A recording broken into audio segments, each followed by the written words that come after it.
Hello and welcome back to a very long overdue episode of Football Heritage Transfer Talk. Now, make sure you like, make sure you share, make sure you subscribe, make sure you drop a comment. Now, there has been some allegations flying around that this Football Heritage page has quickly become a Chelsea prop page. I am here to deny those allegations. But then what can I say? I mean, the Club World Cup was on, and during the match reviews, Chelsea kept on winning.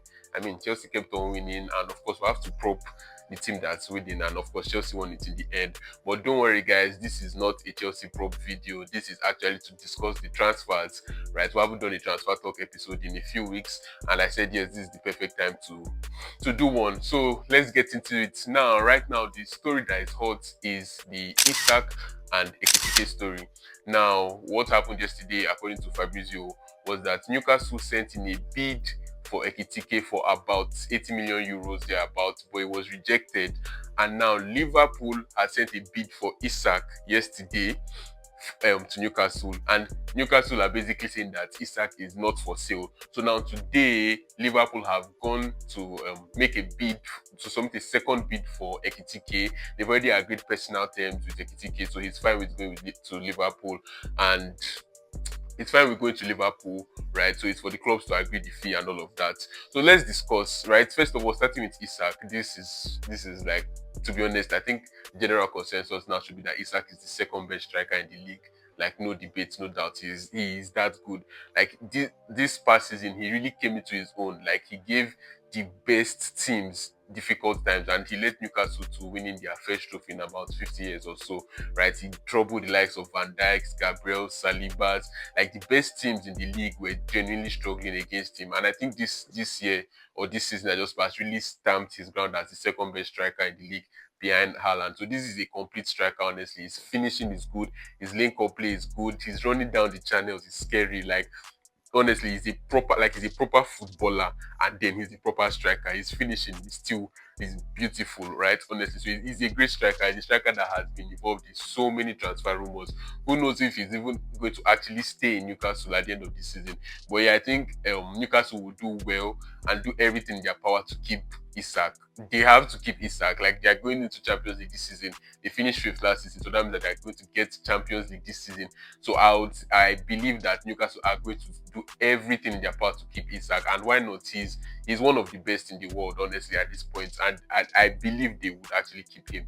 Now, going over to Hugo Ekitike from Frankfurt.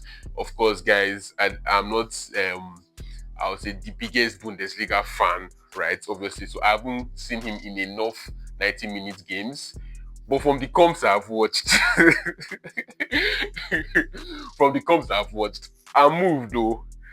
I'm just putting it out there. I am very moved. Like, so Chelsea were linked to Ekitike back like some months ago in the window. Chelsea was linked to Ekitike, so I did a little bit of research on the guy, and I saw some nice glimpses. He's a nine, right? He's a forward. He's about 6'4", 6'2". Like, he's really tall.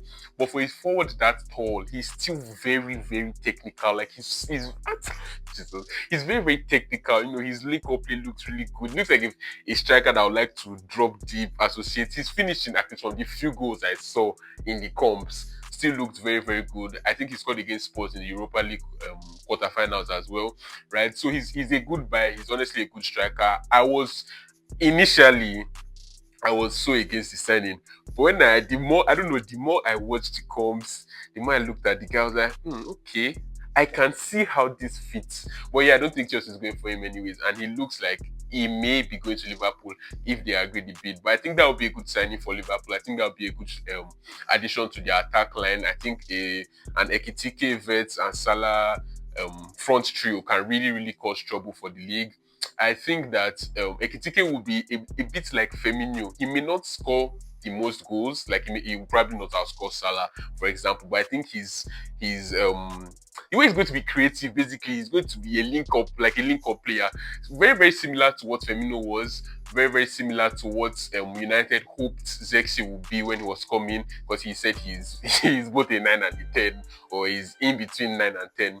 But anyways, I think that's the kind of player that Ekitike is. And if he comes to Liverpool, then I think the Premier League is getting a very, very solid player.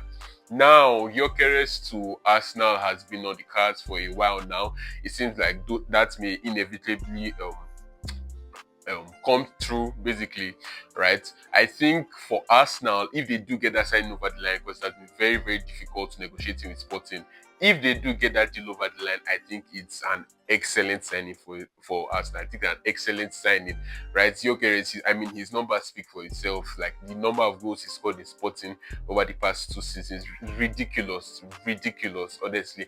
And I think Gyokeres, his greatest strength is in transition. I think he offers Arsenal such a different such something different from what they usually do, right? Nobody thinks of Arsenal right now as a transition club, right? They like to hold on to possession and play and then create chances, right? I think if Arsenal gets Gyokeres, it gives them a different weapon, right? Because now they would be very dangerous in transition, like Saka and Gyokeres in transition. I mean, that's something they can work with. With Declan Rice carrying the ball, I mean, that's another weapon that they can add to their arsenal. Yeah, but that's another weapon they can add, and I think it will be a fantastic signing for them. Hopefully, I don't want them to get him actually, but yeah, if for Arsenal, hopefully for Arsenal, they do get the deal over the line. Negotiating with Sporting has been very difficult, but Gyökeres is basically making it clear that he wants to go to Arsenal. And if they do get the deal over the line, then it's a good signing for Arsenal. Havertz hasn't been as good as they expected as a 9. Jesus started off well 2 seasons ago, but injuries and his inconsistencies have left Arsenal looking for a 9. So I think if they do get Gyokeres, then they are getting a fantastic player, honestly. A fantastic player, and the league should be wary. Still on the subject of Arsenal, and the here we go for Noni Madueke came in about a week ago, or quite a number of days ago anyways, and it's going to be unveiled as an Arsenal player very, very soon.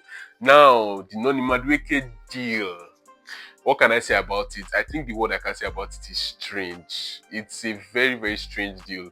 Strange for so many reasons. I think I'll start with Noni himself. Now, Noni is a right winger, at least from what we have seen him play in Chelsea. Noni Madueke is predominantly a right winger. He played on the left a few games towards the end of last season, but he's predominantly a right winger. If we're having a discussion, I'll say who is the best right winger in the league. Everybody will probably say Salah. The next name that will come out of everybody's lips is Saka, right? Saka is one of the best wingers in the league, in the world, to be honest, and he has locked that right wing is locked down for him. Like Saka, if Saka is fit, he's going to play, which of course is how he got injured. He was playing a bit too many matches, right? Now, is Noni going to Arsenal to be second fiddle to Saka?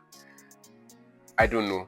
And that is why I say the deal is strange, because I don't think he should settle. Because in Chelsea, fine, in Chelsea wasn't a guaranteed starter, right? But him and Neto, I think they were kind of battling it out. Like Neto played this game, Noni played this game. They were really exchanging it, right? But for him to go to Arsenal, I don't know if he's going to be well, I know he's not going to be a guaranteed starter on the right wing anyways, which is his favorite position. Unless then he's saying his favorite position is going to be a left wing. Now, I don't think Noni is as good on the left as he is on the right, to be honest. For Chelsea, it's a small sample size because he didn't play that many games on the left. But from what he played on the left, I wasn't that impressed. I think I still prefer him coming off the right where he can cut in and get a shot off. Right? I don't think Noni on the left is that impressive. And for Arsenal, is that really a level raising signing going from Martinelli to Madueke?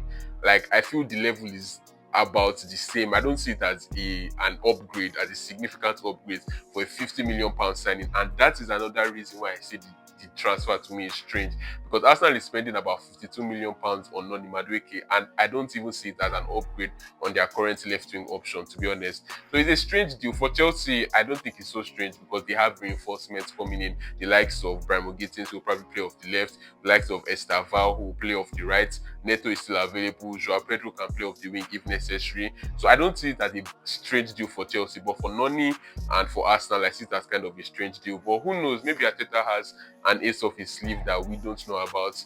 But yeah, I think that's basically been it. We're still looking at United to do something. The Mbuemo deal is still on the cards. We'll see if that materializes, and then we'll probably do a separate video for that. But yeah, if you're seeing this on YouTube, make sure you subscribe. Make sure you drop a comment. Make sure you turn on your notifications. Make sure you follow us on TikTok, follow us on Twitter, follow us on Instagram, and yeah, see you guys in the next episode of Football Heritage Transfer Talk.